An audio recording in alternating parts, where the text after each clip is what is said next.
Hi everybody, Cameron here.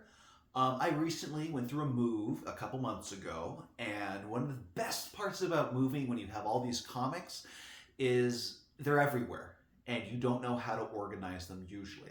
As you can see, I have like bookshelves behind me. That's mainly for graphic novels, and there was a lot of pruning pre-move and then post-move of what my interests were nowadays, and if I'm ever going to go back and reread something. And then for the more independent underground stuff, I have lots of floppies. So sometimes I would just take a stack of them, shove them in the car, and then, I'll deal with it later. Well, now it's later. I'm pretty much moved in at this point. Just have some stacks left. And now I have to go through another kind of prune of do I keep this? Or do I just give it away to some lucky follower?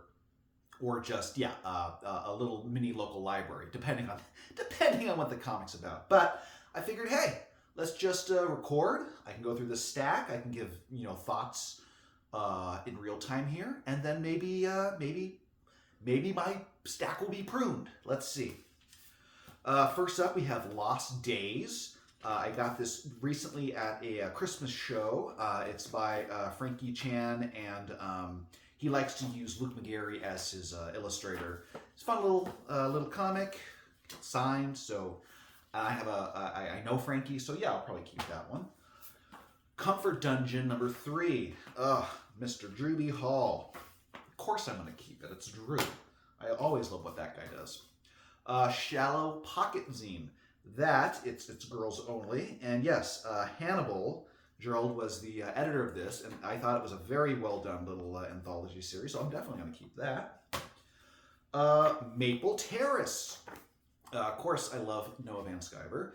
I don't think it's this one. This is number 2. I have 1 and 3 as well somewhere, and I think I have a published letter to the editor in one of the issues. So I'm definitely going to keep these together because I'm a part of history in a sense, and my letter's been published. Warm Television. Now, I have a long box somewhere with all my Simon Hanselman, all my Josh Pettingers. This is going to go with it. It just happens to be in this random stack. So, love Josh. Would never get rid of Josh. So far, I'm keeping everything. Don't know how I should feel about that. Reptile House, one of the best anthologies out there. I love everything these guys do. Philadelphia Strong. God, they always have the best paper, too. Of course, I'm going to keep that. Crazy. Zine Panique. It is a French little anthology series with American creators all over the world. It's in both French and English. Yeah, got some Ennis Harkness here. Josh and Nate obviously did the cover. And they have little translation strips in here too, in case something wasn't translated in the comic itself. Yeah, I got a couple of these actually. So yeah, we'll just go with the rest there. Milkmaid, Jasper. Very nice. Waiting for his new comic to be shipped out. That'll be fun. Yeah, of course, it's Jasper. I fucking love Jasper. Priscilla. Yes, a little anthology sketchbook, it looks like he did. I have a couple of other stuff, so I don't think I necessarily need this. But it's definitely good. It's a very fun piece. Bike Man, issue 1 by John Chad. This came out in 2011. I actually received this in a huge box of indie comics, and this is one that really stood out to me. I was like, holy crap, not only is the story good, this art's amazing. I don't think I would ever track down 2 or 3, or how many issues there were, so I think I will let someone else enjoy this very first issue. Good stuff. We have an issue of Smoke Signal. And this is edited by Gabe Fowler. Yep, Gabe Fowler. And in this issue, we have a lot of people. John Vasquez Mijas. That's probably why I bought it. I love whatever he does. Juliet Collette, Molly Dwyer. All these good names in here. Good issue. Probably, I don't recall. I know I have read it, but these are always fun to leave in the little libraries because it might be a first exposure that someone might get to that kind of scene. And here's another one. Yes, I'm going to keep this one because of this theme. It's yes, Cowboy Hank, and a lot of good names are in this one. So yeah, I'm definitely gonna keep that. Okay, now we're going into some of like the more underground stuff. Young Lust, probably because yes, I mean you have a bunch of like Daniel Clowes and a couple other people, big names in here. Always good to come back to. So yeah, I'm gonna go ahead and keep that. But then again, someone else might have never read this before, and then they can enjoy it as well. Okay, let's give that away. These two I am not giving away. Air Pirate Funnies, and these are first issues by a Hell comic, and I actually have not only a book on the pirates by Bob Levin, but also finally, after much delay, the second issue of what's that fanzine called that just came out? Anyway, fanzine just came out. I forget. It's been so long since the Pee Wee Herman issue, but yeah, they did a whole write-up on it, and I haven't read it yet, but it's sitting with the rest of them. Dummy Zine, that's what it was. Dummy. Definitely keeping those. Another Smoke Signal. This one is from October 2022. I think this is the James Jean, I think. Yep, James Jean, 2022. I am definitely keeping that. I'm not only a fan of Mr. James Jean, but I have an original piece of art by him hanging on the wall. More underground comics. We got Short Order here. We got Hup. We got Zip. We got Zap. Zap's always good. But I mean, these are the issues that anyone can really get because they're the later issues. They're not like the earlier issues where those cost a little money. I got all of these on a bargain at one point. Same with all these weirdos. A lot of weirdo issues. And yeah, these will definitely go to someone who's going to be very happy to find all these underground comics. Another Young Lust.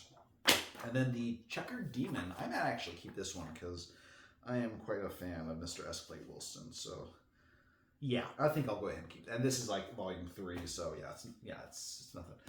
Okay, so we got Grixleys now. Mr. Grixley, Mr. Nate. I knew I was missing a lot of them because I already have a bunch of them already packed up, so this is where the rest of them were because I was like, no, I have way more than this. And yeah, Nate, long boxes, always good stuff. And yeah, sometimes he'll throw in some like other little comics that go with it. Let's see here. What's New Keanu? This is Tom Neely's dog, and these are great little strips here. I'll definitely keep that. 100% unofficial Simpsons comics. I love Jack Teagle and signed. I got a sign by him. I actually have some other Jack Teagle stuff. I got this signed piece of artwork here. Got another one of the Snake Man. Oh, that's gonna fall on me. Okay. But no, anything he does, I will always keep. I guess it's just not in the bookshelf because it doesn't have anything on the spine, so I'll just have to make room for it somewhere. Give it a find. Vulva Viking. So fucking funny. Elizabeth Pitch, fun girl. If you haven't read any of her stuff, it is fucking hilarious. I cannot overemphasize. I think I actually have 2 copies of this, so I'm gonna have to keep it, of course. But if I have another copy, I won't put it in a little library. I will give it to someone who will appreciate it and not call the cops, because it's a little inappropriate. Okay. Dave Neeson, love his Gorgonessa. Looks like this is some sketches, maybe, just some art mag. All right, I will go ahead and give that away to someone who can appreciate his stuff. I have a couple of his other comics elsewhere. I don't know where right now, not in this stack. My Hot Date, more Noah Van Sciver. And again, this is just random stuff. And yeah, anything Noah, I will definitely keep. I love Noah so much. More Reptile House, including the 3D issue. Ooh. Oh, and there's a sticker in there that I didn't get. I love stickers. I'm gonna rescue that. But yeah, this Reptile House, I will put it with its sibling right here. So I got 12, 8, and 7. And I'm sure I have others elsewhere. Oh, like right here, number 9. Haha, more Reptile House. The Onat. Oh, yeah. This is by, I forget this guy's name. I have some art by him. Where is his name? It's something. It's something. It's Bryce Martin? Yeah. I originally I got a lot of his stuff when he was first really coming on the scene because I was like, oh, this might go somewhere. I like his style, but I don't know. It seems like he just does a bunch of one and dones, and then he's done. Like there's not really any like overarching story or repeat of characters. I feel so. I think I'll go ahead and give this away. I think I do have a piece of original art by him, but again, yeah, I think I was hoping like something more would come of the characters he created, but it doesn't seem like they did. So, Andros, always, it's a must-have if you're a Max Clotfelter fan. I have, whenever I do a new comic or publish something, I always send him whatever I'm working on. He always sends me whatever he's working on, and God, his like attention to detail, I just fucking love Max so much. And he's such a nice guy. If you've ever met him in real life, he's a total sweetheart, and yeah, complete good guy to be around. Jurassic Soup, Jurassic Jacek, fellow I guess contributor to Clusterfucks. I always love his stuff. Definitely gonna keep that. Oh, and there's something in here. Thank you, Cam. Thanks for the support. I'm God's bastard child. Isn't that fun? Always a little personalized stuff like that. Okay. This is from Permanent Damage number 3. I think that might be the first one that I was a part of. It was the third or fourth one of them. I'm not seeing my name here, but no, this was when it was Nate, Josh, Jasper. No, I wasn't tabling at this one. It must have been the fourth one I started at, because I remember getting all these pictures of everyone here. Simon was there, Ed, Katie, yep, Tom. Yeah, this was a good show. This was a good one. And because Nate was underage at the time, he wasn't allowed in the bar, so he had to have his own booth outside of the bar with Jasper and somebody else. But they had their own like fucking line out there because he was so big at the time. I mean, he still is. It's Nate. But yeah, no, I remember that one because it was just kind of embarrassing. Like, oh, we can't allow the children inside the bar area, so they have to do something on the outside there. Very funny. Luke McGarry, he has his own anthology series. He has a couple of these, and like anytime Luke puts something out, I always buy it. Like he has a book, like Keep It Down up there, so somewhere on my bookshelf there. But yeah, Luke's always good. Gotta love Luke. The first issue of Pleasure Beach by Mr. Josh Pettinger. Josh, I am very sorry, I do not have issue 2 yet. It's been a hectic couple of months, so it's on my to-do list for sure. But yeah, while I'm a big Tedward fan, I think definitely, yeah, I'm gonna need a couple of issues of this to really get in that mindset of this fucked up world that Josh is creating in front of us.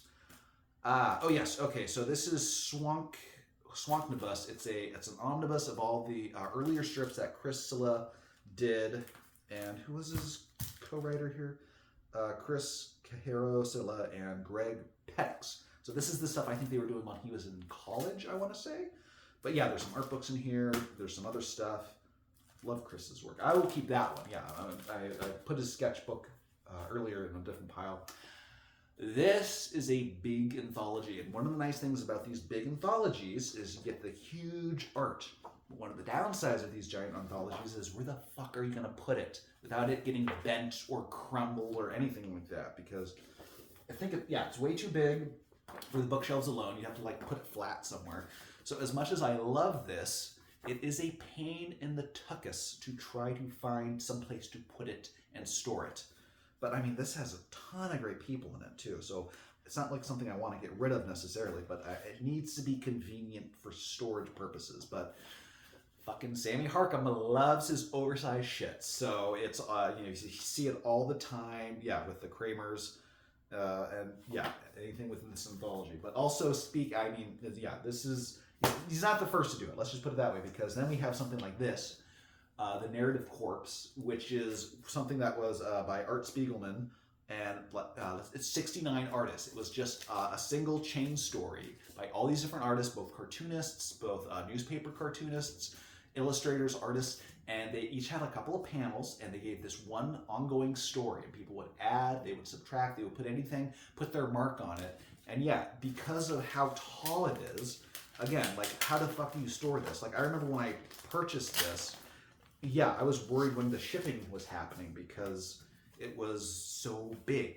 But yeah, like here's an example. Just they give on the side who was in charge of what. And this really did inspire me. Like one year for Clusterfuck's Comics free comic book day issue, I really wanted to do something similar where I would just hit up a bunch of artists and then give them a couple panels each, give them a preview of what happened in the last panel just so they had a starting point.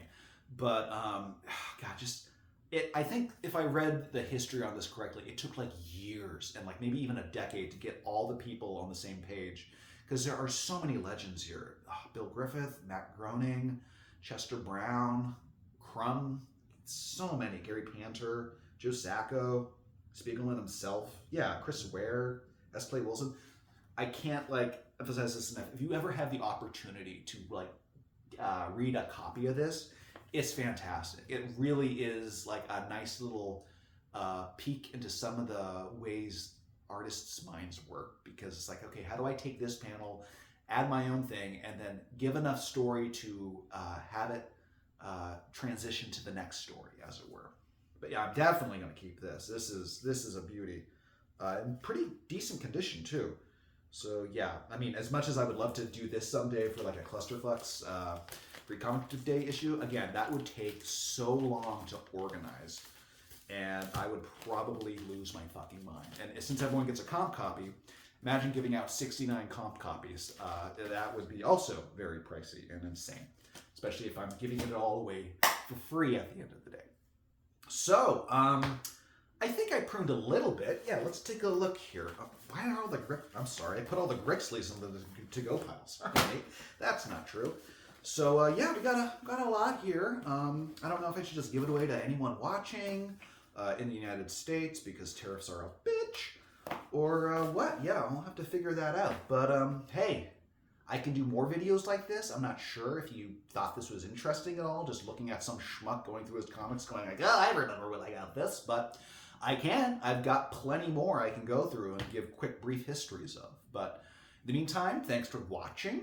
Happy 2026.